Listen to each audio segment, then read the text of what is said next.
So welcome. Today we're going to go through gun mount. If we get this right from the beginning, your shooting will get better and better all the time.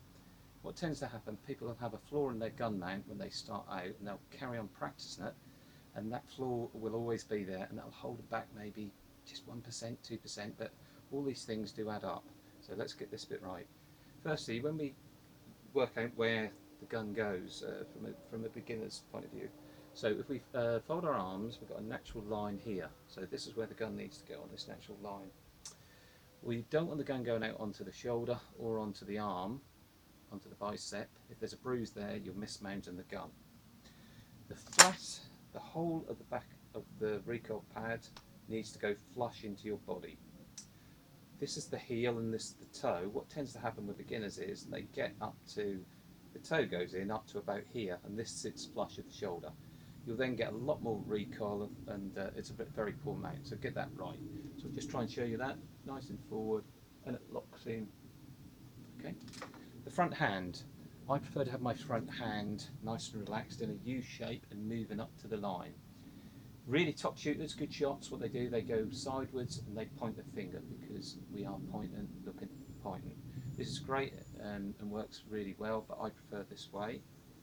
The disadvantage with the pointed finger, it's not everyone does this, but it can happen, is that you then tend to cant the gun a little bit. The gun needs to be 90 degrees to the ground, so upright in other words. So we're looking at it in. Now if I exaggerate this, I put my finger down here and put a little bit of tension on it, and it's quite easy just to have the gun so it's not quite upright. So if you're not sure about that, look into a mirror and mount the gun. Like I said, we can practice a lot of this at home. The gun position itself needs to keep, if you can, keep it parallel. So as you mount the gun keeps in one line and moves up. So it's not rocking at all, it's gently moving up. So this gun down from here will move up like so. What we don't want to do is rock the gun. Okay, we'll show you that from a frontwards view. So I'm looking into the camera and bringing the gun up. It's tricky on a camera actually, but showing you the rocking, what happens, people start above, they look at it, come down, then come up.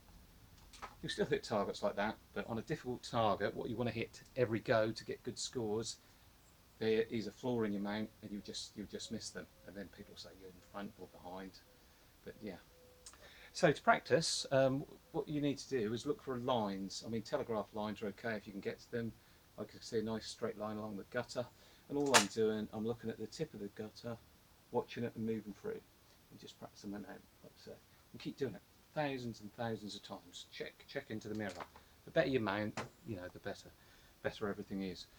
When you first go out and have your initial coaching, if you're just starting out, they normally, most coaches, I certainly would start gun up. And this is to get you the muscle memory of holding the gun in the correct place. So someone coming in who I was coaching, I'd get it all locked in. I would look at the front, make sure the gun is upright, everything's locked in the correct position, and shoot at least for 3 months gun up, and then gradually work the gun down. Okay. If you start shooting gun down too early, there's a tendency that your gun mount might not be very good or mediocre, and that will hold you back again. So get that bit right. All these bits just add up a little bit, and they can make the difference between 1 or 2%, or even as much as 5%. So